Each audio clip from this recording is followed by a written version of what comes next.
Hello, my name is Aisha Jenkins. I'm 46 years old, and I live in Charleston, South Carolina, a quiet, historic city in the southern United States.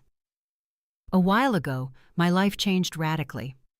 It all started the day my husband, Franklin, or Frank as everyone called him, died of a heart attack. It was sudden, completely unexpected. The county hospital called me to deliver the news. He had passed away alone, right after spending yet another weekend at the lake house, that place he never allowed me to visit. For years, that house was a mystery to me, a closed-off, exclusive, almost sacred space, but only for him. I remember hanging up the phone and sitting in silence, staring at the floor, as if I hadn't quite grasped what I'd just heard. I didn't cry right away. I felt more emptiness than pain. Frank was not an affectionate man, not attentive, not close. He was a man of rules, regulations, and awkward silences. Our relationship had dissolved into a cold routine full of absences. I got used to not asking questions, not offering opinions, and not getting in his way. Now, with his death, I wasn't sure if I was mourning him or mourning everything I had lost of myself. Though I shed tears at the funeral, what I truly felt deep down wasn't exactly sadness. It was more like a kind of confusion mixed with profound relief. A part of me felt guilty for not being completely devastated, for not missing a man who had made me feel invisible for over 20 years. Frank was controlling. He would pick out my clothes, comment on how I spoke, and even decide when I was allowed to visit my sisters. He always had the last word. I was merely a background figure in his carefully orchestrated life. I never held a job. He always said it wasn't necessary, that his salary was enough for both of us, but that also meant I had no independence, no say, and no voice. Every time I proposed something, he would reply with short phrases, hidden contempt lurking behind a dry smile. I faded away slowly, and now, facing his absence, I began to hear a new sound inside me. Silence. Not his silence, but mine. The silence I had kept locked away for years. And for the first time, I felt that this silence wanted to speak. Frank owned a cabin on the shores of a lake in the Low Country, just outside Charleston. He had inherited it from an uncle many years before he met me. From the start, he made it clear that it was his private refuge. Every weekend, he would head out there. He said he needed to disconnect, that he was going fishing with friends, that it was a man's space. "That place isn't for you," he'd repeat casually, as if it were the most normal thing in the world. He never invited me, not once in more than 2 decades of marriage. At first it bothered me. Then I accepted it. I became that wife who stayed home, prepared his clothes for Monday, and asked no questions. If I brought up the house, he'd change the subject. If I hinted at wanting to see it, he'd laugh. Over time, that place became a symbol of everything he hid from me, and without my knowing it, it also became the key to everything I had yet to discover about myself. The day he died, I knew I would eventually go there, not for him, but for me. 1 week after the burial, I sat down to go through his things. I wanted to start clearing out drawers, closing chapters, and purging the house of everything that smelled of control and the past. In a plastic folder, I found the documents for the lake house, the deed, utility bills, and maintenance payment records. Everything was still in his name, which didn't surprise me. But holding that document in my hands felt like physically holding a piece of my own confinement. For the first time, I seriously considered selling it. I didn't want to keep anything that reminded me of those solitary weekends, the silent Sunday night dinners, or the repeated excuses. That house represented too much pain. I planned to take the papers to the attorney's office and start the sale process as soon as possible, but before doing so, I felt an urgent need to see it with my own eyes.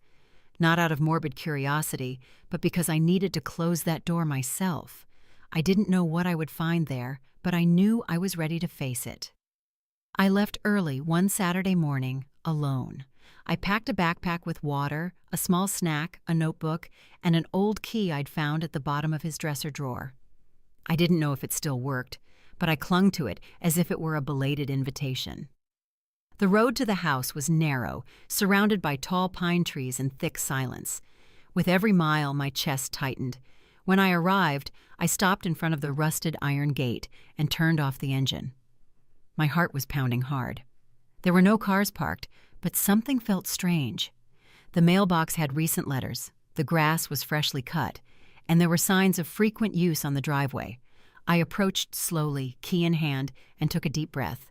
I didn't know whether to open the gate or knock on the door. I didn't even know if I had the right to be there, but there was something inside me pushing forward. This place no longer belonged to Frank. It was a space I finally had access to, and I was going to cross that threshold. When I stepped through the main door, I froze. There were clothes hanging on the back deck, a basket of toys next to the fireplace, and the scent of cooked food floating in the air. This didn't look like a house that had been abandoned or shut up for days. Quite the opposite. It looked like an inhabited, lived-in home with its own rhythm. The floor was clean, the dining table held a vase of fresh flowers, and a small bicycle was propped up near the window. All of it completely unsettled me. My first thought was that someone had broken in and occupied it, but that made no sense. None of this suggested invasion or chaos. On the contrary, there was order, small details, life. I stood still, not daring to move forward. It was then that I heard footsteps in the hall and a woman's soft voice calling out naturally, "Frank?" I couldn't move. I couldn't speak. That voice wasn't looking for me, and suddenly I knew. This house wasn't just guarding secrets. This house was inhabited. I knocked softly, even though my heart was beating as if it might burst out of my chest. Not 5 seconds passed before the door slowly opened, and a young woman, perhaps 28 years old, appeared with a belly clearly swollen from an advanced pregnancy. Her face was lit up with surprise and suspicion, as if she couldn't understand what I was doing there. Her eyes scanned my face, my clothes, my hands, trying to find some explanation. Before she could say anything, she asked cautiously, "Who are you?" In that moment, I understood that my presence there was about to shatter something. I told her my name and then added in a firm but calm voice, "I'm Frank's wife." Her pupils dilated and her expression changed completely. She took a step back and opened the door wider, still staring at me. She silently gestured for me to come in and stepped aside. The interior of the house was even more welcoming than it looked from the outside. It breathed home, intimacy, and routine, and I walked through it like a stranger. I sat on the sofa while she settled into a chair facing me, still in shock. The woman, who introduced herself as Simone Hayes, couldn't stop looking at me with a mixture of confusion and distress. Her hands trembled slightly as she rested them on her belly, as if seeking protection from a truth she wasn't ready to hear. When I confirmed that Frank had died a week ago, she covered her mouth, and her eyes welled up with tears. She told me she thought he was away on a business trip and that he was supposed to return the next day. No one had notified her. No one had told her anything. For her, he was still alive. She began to cry silently, staring fixedly at the floor. I offered her a tissue from my purse, and after a few minutes of shared silence, she started talking. She confessed that she had been in a relationship with Frank for almost 4 years. He had told her he was single, that he traveled a lot for work, which was why he only visited on weekends. He had taken care of her and made her feel safe. I listened in silence, without reacting. Every word she spoke was a blunt blow, a parallel life, another woman, another home. And I, the invisible wife, didn't know what to tell her. I didn't want to attack her or blame her, because her pain was real, pure, and identical to mine. She too had been deceived, felt betrayed, and was utterly ruined. She looked me in the eyes and said, almost afraid, "I didn't know he was married. I never would have allowed it." And I believed her, because there was no trace of lies in her voice, only heartbreak. She then stood up with difficulty, walked over to a hallway chest, and returned with a box full of photos. She handed it to me without a word. Inside were pictures of the two of them at the beach, in restaurants, and even in the living room of this very house, embracing, smiling, like a real couple. I also found birthday cards, signed by him, handwritten notes, and small gifts. All of this constructed a history I knew nothing about. I felt a lump in my throat, but I didn't cry. I was too stunned to react.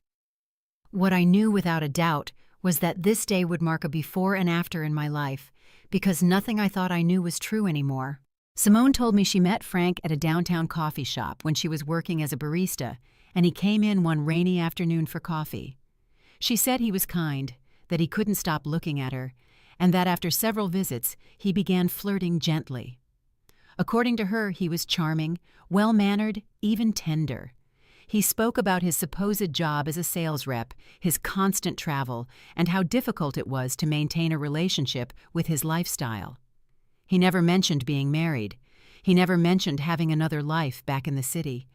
As Simone spoke, I felt a part of me silently breaking. Every detail, every lie Frank had told so casually felt like an invisible slap. She confessed that at first they saw each other sporadically, only on some weekends, but with time, he proposed making their relationship formal. They bought furniture together, painted the house, and talked about having children. He promised her a future, a family, stability, and she believed him, just as I had years ago. The same words, the same hope. Two women, one lie sustained for years. Simone took a small box from the cabinet and showed it to me carefully. Inside were a pair of baby booties, a rattle, and a white onesie with star drawings. She said they had bought them together just a week before at a store downtown. He was excited. He spoke about the baby as if it were the only important thing in his life. He had promised to register the baby under his name, look for a larger apartment, and even mentioned marriage. It all sounded so solid, so planned, that it gave me chills. He had done it all before, with me. I watched her and saw myself reflected in her past, also pregnant, full of expectations, unaware that the very same man who promised me the sky was building a hell behind my back. Simone was broken, but she didn't yet realize the full extent of it. She still needed to understand that her story wasn't real either, that he simply recycled the same script with different women. I didn't say anything. I just pressed my lips together, looked at the floor, and swallowed. Because deep down, I also felt guilty. For not having suspected, for having been silent for so long, for not having left earlier. Simone turned on her cell phone and showed me recent messages from Frank. They were sweet, affectionate, discussing names for the baby and plans for when he returned from his business trip. The last one was only 3 days before his death. "Miss you both," it read, accompanied by a heart emoji. She broke down crying as she read it aloud, as if she still hoped for an explanation, an answer, something that would make this reality that had just exploded in front of her eyes make sense. I let her cry. I had no comfort to offer her. She then showed me handwritten notes, movie tickets, a small album with photos of the couple. Everything Frank had denied having with me in recent years, he had built with her. I even found an unfinished letter where he wrote that his life only made sense since he met her. I felt a mix of rage and emptiness. I didn't know whether to cry or scream, but I did neither. I just sat there, looking at the remnants of a parallel story, while inside me everything slowly crumbled. I remained silent while Simone wept in front of me, clutching that phone as if it could bring him back. I didn't know how to console her. I, too, had spent nights crying over the same man, but for different reasons. What hurt me most wasn't the betrayal, but having lived so many years next to someone who never truly showed me who he was. I felt like my life had been a carefully constructed facade where I only played the role he assigned me. And now I was discovering that I hadn't even been the only actor in that play. We were two women deceived by the same leading man. I didn't shed a single tear in that moment. I felt empty, as if there was nothing left inside me that could break. I had cried so much in silence during the marriage that now only skin hardened by habit remained. Hearing Simone tenderly recount her memories tore me apart inside because many of those words sounded familiar. I had heard them too, long ago, in the very same tone. It was like seeing my past reflected in her present, two stories written with the same ink of deceit. When she finally calmed down, she looked at me with still damp eyes and said, "I didn't know he was married. I swear, if I had known, I never would have been with him." Her voice trembled, but what I saw on her face wasn't guilt. It was disbelief. She too was a victim, albeit from a different angle. She apologized to me as if her ignorance had been a betrayal. I nodded in silence. There was nothing to forgive. Neither she nor I were guilty. The only one who wove this web was Frank. Simone kept repeating the same phrase. "I didn't know. I didn't know." I felt like hugging her, even though so many mixed emotions still separated us. I didn't hate her. In reality, I understood her more than I wanted to admit. We had more in common than I could have ever imagined. We had both loved the same man, believing he was ours, unaware that we shared his lies. It was a bitter, yet strangely liberating sensation, because for the first time, I stopped feeling alone in my pain. We spent hours talking, without raising our voices, without interrupting each other, just letting the words come out when they were ready. We listened to each other as if we had needed one another for years without knowing it. Neither of us was looking for fault between us, only answers, pieces of truth that could fill the gaps of the deception. Simone spoke to me about her fears, about how she didn't know what to do now that everything had collapsed. I told her about my years of silence, about the feeling of never having truly lived. It was a painful conversation, but a necessary one. When I stood up to leave, she walked me to the door. We looked at each other without speaking for a few seconds, and without planning it, we hugged. It was an awkward, brief, but sincere gesture. Two women broken by the same man finding comfort in a shared truth. I got into the car with a tight chest and my head full of thoughts. I didn't know what I was going to do next, but I was clear that I no longer wanted to drag the chains of a life that had been forced upon me. It was time to write my own. During the drive back home, I couldn't stop thinking about Simone. Her distraught face, her fragile body protecting the child of a man who had not been honest with either of us. She was alone, pregnant, without resources, with no family nearby. I didn't know much about her, but something inside me churned powerfully. I couldn't turn away and pretend she didn't exist. Frank was the one who created this situation, not her. And although it hurt, I felt a human responsibility, not to him, but to her and that child. I barely slept that night. I got up several times, looked at the ceiling, and opened old boxes looking for something that would give me comfort. I didn't find it. What I did find was a new clarity. I couldn't sit idly by while another woman paid the consequences for a lie she didn't initiate. I felt that in some way helping her was also beginning to help myself, no longer as a betrayed wife, but as a free woman, capable of making decisions for the first time without fear or permission. I was finally starting to listen to myself.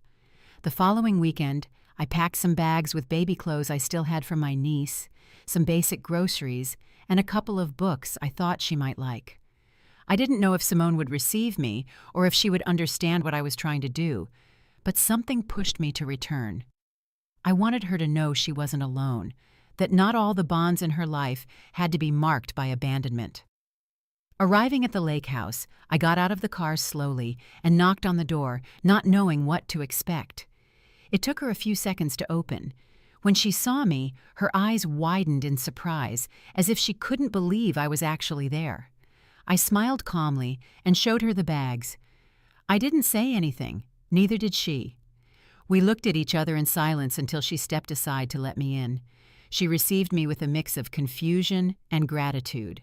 The house was more organized than the last time, but her gaze was still that of a lost woman. I left the bags on the table and told her she didn't have to decide anything that day. I just came to be there, and I stayed. During lunch, we spoke little, but the atmosphere was different. There was something softer between us, less tense. She asked me about my life, what my marriage had been like, and I answered without embellishment. I told her how I had learned to keep quiet to avoid confrontation, how loneliness had been my constant companion. Simone listened intently, with that silence that only those who have felt the same thing possess. I asked her if she had thought about what she would do after the baby was born. She looked down, shook her head, and said she didn't have the strength to think that far ahead. It was then that I proposed helping her find a small apartment in Charleston near my house. I told her it wasn't an obligation, that I expected nothing in return, and that I was doing it because I understood her fear and her bewilderment. At first she didn't know what to say. She stared at me, eyes wide, as if I were speaking another language. Then she asked in a low voice, "Why would you do that for me?" And I replied with honesty, "Because you're not to blame, because I was where you are now, and because no one reached out to me when I needed it most." A week later, I found a small but cozy studio apartment in a quiet neighborhood of Charleston. It wasn't luxurious, but it had everything necessary: a bright room, a practical kitchen, and a simple bathroom. I furnished it with just the essentials, always keeping Simone's and the baby's comfort in mind. I bought some sheer curtains, a soft rug, and left a bassinet in the bedroom with diapers, blankets, and a stuffed animal that made me think of hope. When I called to tell her the apartment was ready, she was silent for several seconds. Then, her voice cracking, she said, "I don't know how to thank you for this." I helped her move with my car. It was a short trip, but loaded with emotion. She looked out the window in silence, clutching a backpack as if it were the only thing she owned. Upon arrival, she opened the studio door and walked through the space without a word. After a few minutes, she turned to me with tears in her eyes and hugged me. It was a real hug, one that needed no explanation. In that instant, I understood that without planning it, we were starting something new. Not a forced friendship, but an honest partnership between two wounded women who had decided not to stay silent anymore. It didn't take long for the first poisonous comment to arrive. It came from Brenda, Frank's sister, who called me one afternoon just to say she was ashamed of me. "You're fouling your husband's memory," she said in a cold voice, as if I were a traitor. She talked about family, about what people would say, about the impropriety of getting close to the other woman. I wasn't surprised. Brenda was always more loyal to appearances than to the truth. I replied with a simple, "Do what you need to do," and hung up without feeling guilty. This time I wasn't going to justify myself. For years I had kept silent to maintain peace, to avoid discomfort, to not bother anyone, but now I understood that silence had only damaged me. I didn't have to explain my decisions to people who never knew what I had lived through. Simone was not my enemy, my rival, or my punishment. She was the result of a lie that I had also unknowingly been part of. Helping her wasn't a provocation. It was a way of breaking the cycle. And if that bothered others, they could learn to live with it, just as I had learned to live with their judgments. After settling Simone in, I made a firm decision: to sell the lake house. I never wanted to set foot in it again. That place was full of secrets, lies, and silences that were too heavy. It no longer belonged to me emotionally, even if the deed said otherwise. I contacted a realtor, handed over the keys, and signed the documents without looking back. It was like closing a door that had been hurting me for years without my knowing it, and by closing it, I felt I could finally breathe. I didn't tell Simone anything until the sale was finalized. I didn't want her to think I was doing it for her or because of what I had discovered. I was doing it for me, because I needed to let go of that burden. When I told her, she looked at me in silence and said, "You've been braver than you know." I didn't know how to respond, but her words stuck with me. For the first time in a long time, I felt neither nostalgia nor anger, just a strange peace, as if I had finally recovered a part of myself that I thought was lost. Slowly, Simone and I began to build a bond that went beyond the circumstances that brought us together. We didn't talk every day, but we were present for each other when we were needed most. I accompanied her to several ultrasounds, helped her with insurance paperwork, and went with her to pick up a crib that a neighbor had given her. She never asked for anything, but accepted my help with that mix of gratitude and shame that I, too, knew well. Seeing her so young and so broken hurt me, not out of pity, but out of empathy. I had had more years to harden myself. She had not. One day I found her crying at her apartment door because she couldn't manage the weight of her grocery bags. I didn't hesitate to take her keys and carry everything up without saying a word. That gesture was like a crack that opened between us, and from then on, our relationship stopped being just occasional help and became true companionship. She would tell me her fears, and I understood them without needing her to explain. We began to talk to each other naturally, without formalities, as if somehow life had united us, not just through pain, but for a second chance. The day she went into labor, she called me at 6 o'clock in the morning. She was having consistent contractions and didn't know who else to turn to. I got dressed quickly, grabbed the bag we had packed together weeks earlier, and drove her to the hospital, my hands cold with nerves. For hours I stayed by her side, breathing with her, holding her hand, and calming her when fear overwhelmed her. I watched her break with pain and then compose herself with strength. And when the baby was finally born, I felt something I hadn't expected, a profound tenderness, as if he were part of me, too. Simone cried with emotion, and I embraced her, my heart swelling. The boy was beautiful, quiet, with wide-open eyes, as if he understood everything that was happening.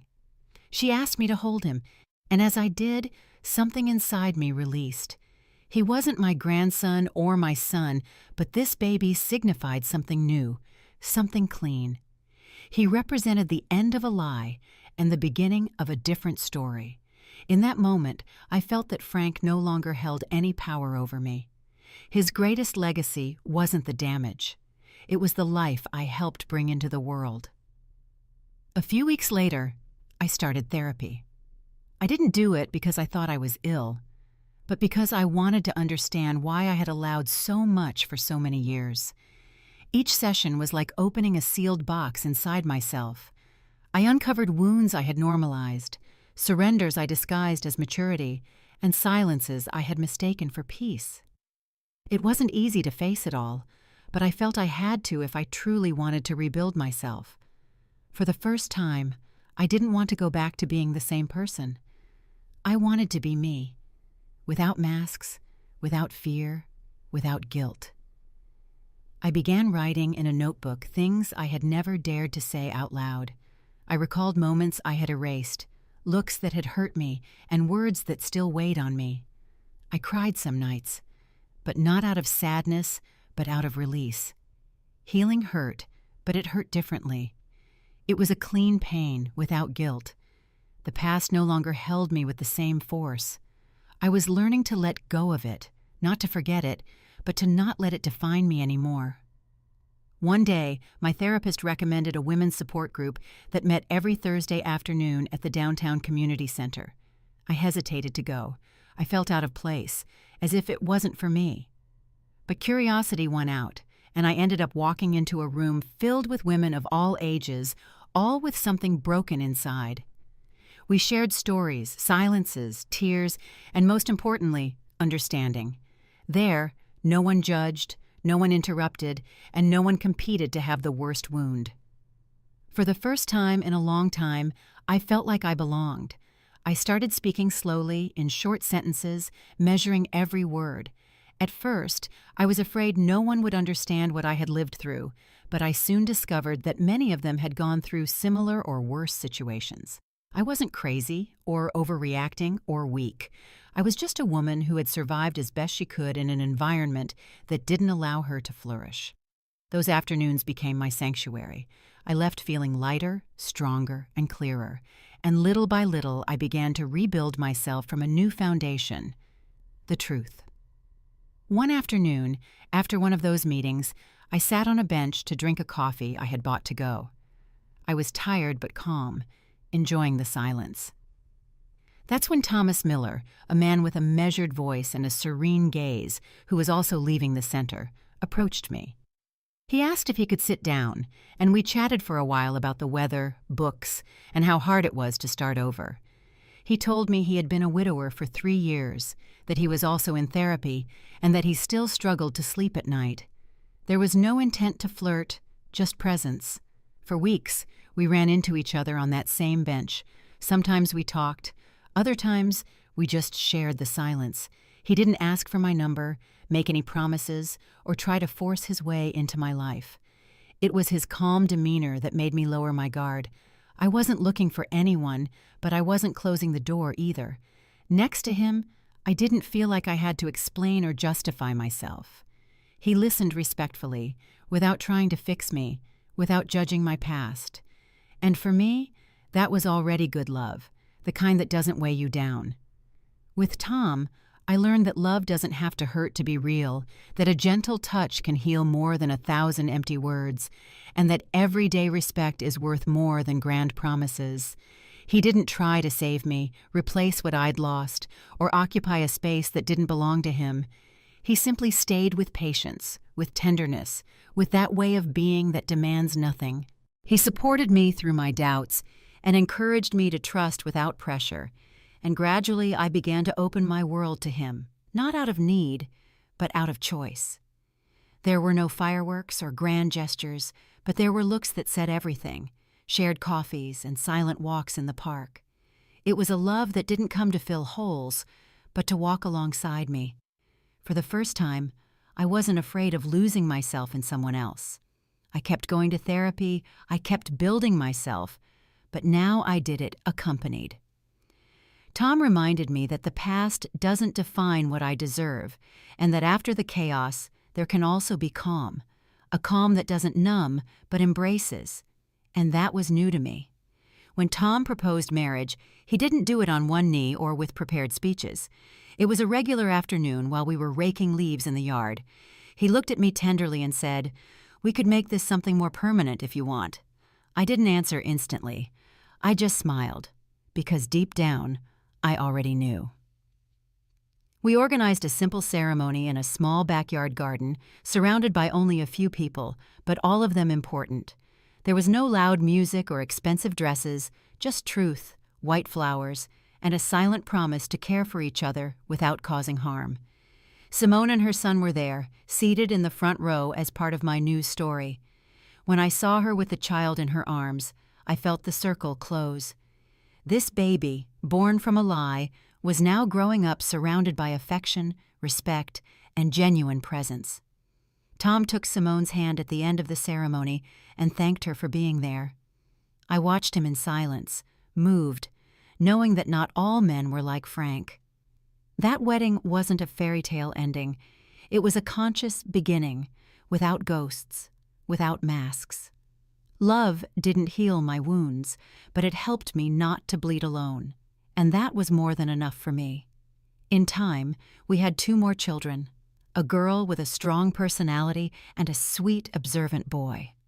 Watching them grow up in an environment where love wasn't conditional on fear was my greatest accomplishment. I wasn't seeking perfection, just calm, balance, and truth. Simone remained a presence in our lives. She lived just a few blocks away, and we saw each other often. Our children played together, growing up like cousins without shared surnames, but with bonds stronger than blood.